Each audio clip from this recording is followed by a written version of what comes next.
चलो बच्चों, आज हम थोड़ा सा एनएलएम पर क्वेश्चन देख लेते हैं। ठीक है, न्यूटन्स लॉ ऑफ मोशन के कुछ पीवाईक्यू। जैसे पहला क्वेश्चन था, a light unstretchable string passing over a smooth light pulley connect to blocks of mass m1 and m2. If the acceleration of the system is g/8, then the ratio of the mass is m2 upon m1. ठीक है भाई, इन्होंने हमसे पूछा है कि ratio क्या होगा m2 अपॉन m1 का। तो हम क्या करें, एक डायग्राम बना लेते हैं। मैंने कहा ये मेरा मास m1 है और यहाँ पर एक मास कनेक्ट कर देता हूँ, ये मेरा m2 है। ठीक है भाई, फ्री बॉडी डायग्राम भी साथ में बना लेते हैं। मैंने कहा इस पर m1 जी, वैसे डायरेक्ट फार्मूला भी होता है बट मैं अवॉइड करता हूँ फार्मूला यूज़ करना जिस केस में। इस पर m2 और यहाँ पर क्या होगा, टेंशन। थोड़ी देर के लिए कंसीडर कर लेते हैं कि m2 जो है वो m1 से बड़ा है। ठीक है, तो यहाँ पर अगर ऐसा है तो हम बोलेंगे कि अगर इसके लिए m2 के लिए इक्वेशन लिखना चाहें हम तो लिखेंगे m2g minus T is equal to m2 into A, और इसके लिए लिखेंगे तो लिखेंगे हम t minus m1g is equal to m1a। दोनों को ऐड कर दो तो जो बचेगा आपके पास वो बचेगा m2 minus m1 into g is equal to m1 plus m2a, और हमें a निकालना है तो सीधा m1 प्लस m2 को इधर लिख देते हैं। ये बेसिकली फॉर्मूला कुछ बच्चे याद भी रख लेते हैं डायरेक्टली, है ना। तो यहाँ से हमें जो पूछा था वो पूछा था इन्होंने कि ratio of m2 upon m1 कितना होगा। तो जैसे कि मैं जानता हूँ कि मेरा एक्सेलरेशन जो है वो इतना है, means m2 minus m1 into g divided by m1 plus m2। सही है। अब हम इसको क्या करते हैं कि m2 अपॉन m1 का रेशियो चाहिए हमें, तो यहाँ से इसको डिवाइड कर देते हैं m1 से। ठीक है, तो ये हो जाएगा। और एक्सेलरेशन उन्होंने इवन दे भी रखा था कितना, g/8। यहाँ पर हम g/8 पुट कर देते हैं और इधर ये हो जाएगा आपका m2 upon m1 minus 1 upon 1 plus m2 upon m1 into G. ठीक है भाई, जी से जी कैंसिल आउट हो गया, ये हो जाएगा आपके पास m2 अपॉन m1 माइनस 1, है ना, इंटू 8 इज इक्वल टू ये हो गया 1 plus m2 upon m1। Clear है। अब इसको थोड़ा सा सिंप्लीफाई करोगे, ये हो गया आपका 8 times of m2 upon m1 minus 8 1 plus m2 upon m1। m2 upon m1 उधर जाएगा तो ये हो जाएगा 7 और ये इधर आएगा 8, है ना, तो ये हो जाएगा 9। तो कौन सा ऑप्शन आने वाला है, m2 अपॉन m1 का रेशियो जो आ रहा है वो आ रहा है 9:7 का, ये वाला ऑप्शन करेक्ट है। ठीक है, नेक्स्ट क्वेश्चन देखते हैं।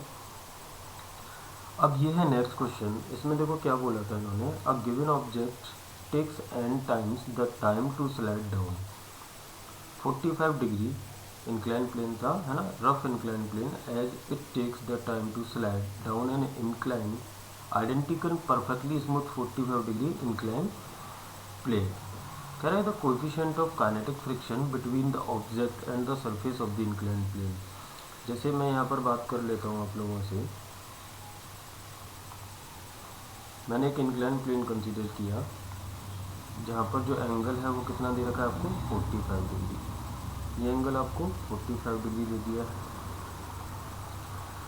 अगर एक ऑब्जेक्ट यहाँ पर मैंने प्लेस किया है और इस सरफेस को मैं कह देता हूँ कि ये रफ सरफेस है और इसका जो कोएफिशिएंट ऑफ फ्रिक्शन है वो कितना भाई, म्यू है। तो यहाँ पर जो एक्सेलरेशन होगा, हम फ्री बॉडी डायग्राम बना लेते हैं। ये एक तो जी साइन थीटा नीचे की तरफ होगा, है ना, एम जी साइन थीटा की वजह से जी साइन थीटा का, और फ्रिक्शन जो है वो पीछे लग रहा होगा तो उसकी वजह से जो एक्सेलरेशन आएगा वो आएगा आपके पास म्यू जी कॉस थीटा का। क्लियर है।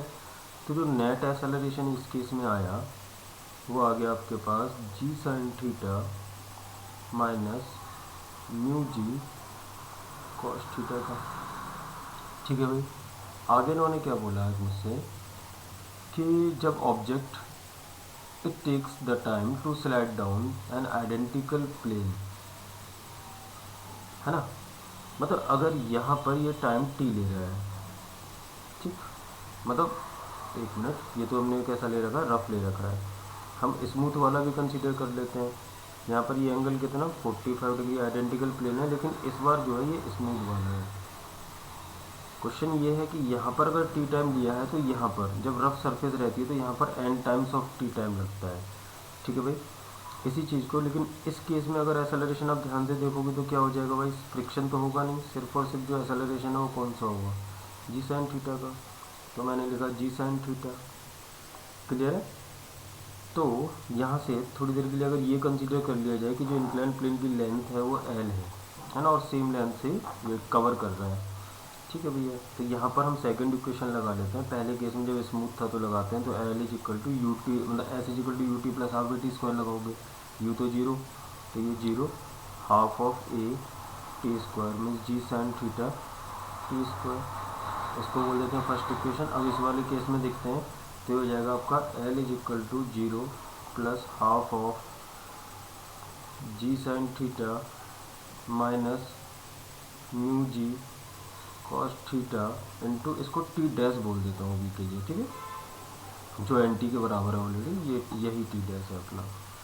तो यहाँ से अब क्या करें, दोनों इक्वेशन को अगर डिवाइड कर दिया जाए तो देखो क्या मिलेगा, इसको इक्वेशन सेकंड बोलते हैं। फर्स्ट डिवाइडेड बाई सेकंड करता हूँ तो देखो क्या मिलता है, इधर तो 1:1 हो जाएगा, और ये हो जाएगा 1/2 भी गया, और जी भी इवन कट जाएगा, तो ये हो जाएगा आपका sign theta minus mu cos theta upon sine theta into T dash square upon T square. Simplify करने पर, क्योंकि थीटा हमें यहाँ पे पता है 45 तो देखना है जरा ध्यान से, ये कितना हो जाएगा 1/√2, ये भी 1/√2, 1/√2 कॉमन लो तो 1/√2, तो ये कैंसिल आउट हो जाएगा। तो ये इक्वेशन कुछ देखो जो दिखेगी हमें, वो दिखेगी T dash square upon T square is equal to, यहाँ से ये हो जाएगा आपके पास 1/1 माइनस म्यू। बेसिकली हमें जो कैलकुलेट, और ये जो टी डैश है वो एन टी टाइम था, तो इधर एन स्क्वायर हो जाएगा, है ना, सिर्फ क्योंकि T dash equal to n T है, तो यहाँ पे पुट कर दोगे तो एन स्क्वायर बचा 1/1 माइनस म्यू। यहाँ से अब म्यू कैलकुलेट करोगे तो ये कितना आने वाला है जरा चेक कर लो, ये हो जाएगा 1/, दिस वन मतलब 1 माइनस म्यू, चलो पूरा ही लिख देता हूँ, 1/n स्क्वायर हो जाएगा। अब यहाँ से म्यू लेके आओगे तो ये कितना हो गया आपका, ये हो जाएगा 1 माइनस 1/n स्क्वायर स्क्वायर, ये ऑप्शन आ जाएगा, ठीक है भाई। चलो नेक्स्ट क्वेश्चन देखते हैं। अब है थर्ड क्वेश्चन। यहाँ पर बोला है कि a body of weight 200 newton is suspended from a tree branch through a chain of mass 10 kg। The branch pulls the chain by a force equal to. देखो जैसे मैंने कहा कि ये कोई एक ब्रांच है ना, ट्री की, और जो चेन है वो इसके ऊपर से जा रही है कुछ इस तरीके से, और यहाँ पर जो मास हैंग कर रहा है वो है, और उसका जो है ना एम मास है, इसका जो वेट है वो उन्होंने दे रखा है हमें कि 200 न्यूटन है। और जो ये है चेन, इसका हमें जो वेट दे रखा है वो कितना दे रखा है, 10 kg दे रखा है। कह रहा the branch pulls the chain by a force equal to. अब यार एक चीज़ ध्यान से देखना, यहाँ पर जैसे ये इसको इन्होंने क्या कर रखा है, suspend through a chain of mass M, suspended मतलब यहाँ बांध रखा है एक तरीके से। तो एक बात बताना, टेंशन जहाँ भी एक करती है बॉडी को, वो क्या करती है भाई, खींचने का काम करती है। फर्स्ट ऑफ ऑल यहाँ पर T2 टेंशन होगी, क्योंकि रस्सी जो है मतलब जो चैन है वो मासलेस नहीं है, इसमें मास है, तो हर पॉइंट पर जो टेंशन है वो डिफरेंट होगी। क्या इसको ऐसा ज्यूम किया जा सकता है, देखो T1 तो डायरेक्टली 200 न्यूटन के बराबर होगा, लेकिन जब टॉप मोस्ट पॉइंट पर आप देखोगे इस वाले पॉइंट पर, तो इस चैन का भी वेट दे रखा है 10 kg, है ना। तो अगर यहाँ पर जी की वैल्यू उन्होंने बोल भी रखा है 10 मीटर पर सेकेंड स्क्वायर ले लो, तो ये कितना हो जाएगा, सीधा सीधा जो T2 हो जाएगा वो हो जाएगा, वेट तो है ही T1 मतलब plus weight of the chain, तो ये कितना होने वाला है 10 × 10, ये हो गया आपके पास 300 न्यूटन। सिंपली बहुत सिंपल है। नेक्स्ट क्वेश्चन देखते हैं, क्वेश्चन नंबर 4। इसमें बोला कि car of 800 kg is taking turn on a banked road of radius 300 metre and angle of banking is 30 degree. Static friction is इतना, then the maximum speed with the car can negotiate the turn safely. अब देखो ये incline plane वाला question है ना, मतलब इस तरह से कुछ कार है ना, वो आ रही है आगे की तरफ, इधर की साइड आ रही है, ठीक है।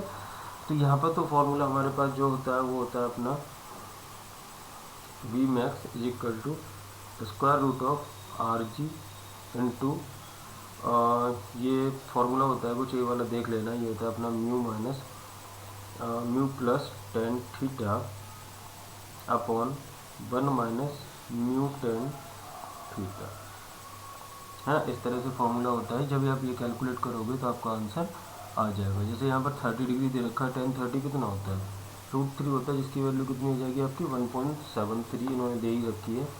रेडियस वगैरह भी अपने को दी गई है, मीन्स यहाँ पर देखो रेडियस है 300 मीटर, जी की वैल्यू भी दे रखी है इन्होंने हमें 10, और यहाँ पर ये हो गया आपका म्यू की वैल्यू 0.2 है, 1030 ये होता है आपका 1/√3, तो 1/√3 मतलब 1/1.73 divided by 1 minus mu tan theta मतलब 0.2 इंटू टेन थीटा जो हो जाएगा वो कितना हो जाएगा, अगेन 1/1.73, और ये पूरा का पूरा स्क्वायर रूट के अंदर है। इसको सिंप्लीफाई करोगे आपका आंसर आ जाएगा, ठीक है। थोड़ी कैलकुलेशन करनी पड़ेगी बट आंसर आ जाएगा, ठीक है भाई। नेक्स्ट क्वेश्चन देखते हैं। A light string passing over a smooth light pulley connected two blocks of mass m1 and m2 where m2 greater than m1 if the acceleration of the system is g/√2 then the mass, same question है जो मैंने अभी किया था, है ना। जो पहला क्वेश्चन था वो यही था कि एक बॉडी है, एक मास m1 हो गया, एक मास m2 हो गया, ठीक है भाई। यहाँ पर कितना लगेगा m2g, यहाँ पर अब बड़ी बनाओगे तो m1g, रस्सी मासलेस है तो टेंशन T, और यहाँ पर tension T।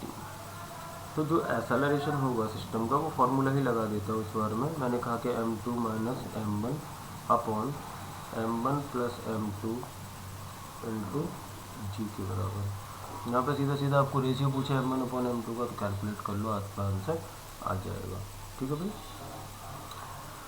Next question, a heavy box of mass 50 kg is moving on a horizontal surface होता है। If the coefficient of kinetic friction between the box and the horizontal surface is 0.3 then the force of kinetic friction. ये काफ़ी आसान question है। Horizontal surface पर एक object रखा जिसका मास इन्होंने दे रखा है 50 kg के बराबर। अब कह रहे हैं the coefficient of kinetic friction between the box and the horizontal surface, जो म्यू के दिया है आपको, इसकी वैल्यू दी है 0.3 के बराबर, ठीक है भाई। अब देखो यहाँ पर अगर मैं वेट की बात करूँ तो वो कितना 50g के बराबर हो जाएगा। दैट मीन्स जो काइनेटिक फ्रिक्शन यहाँ पर लगेगा म्यू के, काइनेटिक फ्रिक्शन वो कितना हो सकता है म्यू के इंटू एन के बराबर, और डेफिनेटली जो एन है वो किसके बराबर है भाई 50g के बराबर है, तो ये हो गया 0.3 इंटू 50 इंटू 10, कितना हो जाएगा, सिंप्लीफाई कर लेगा, ये हो जाएगा 1। इन्होंने 9.8 यूज किया है जो एक्सेलरेशन है ना।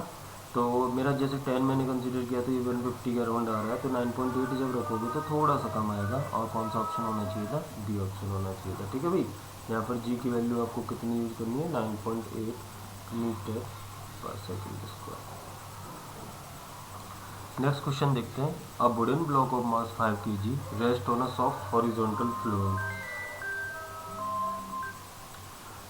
rest on a soft horizontal floor.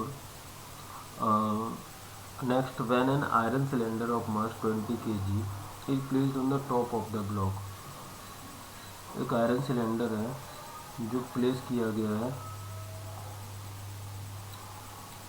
मास इसका जो दिया है वो कितना दिया भाई 25 kg दिया है, क्लियर है।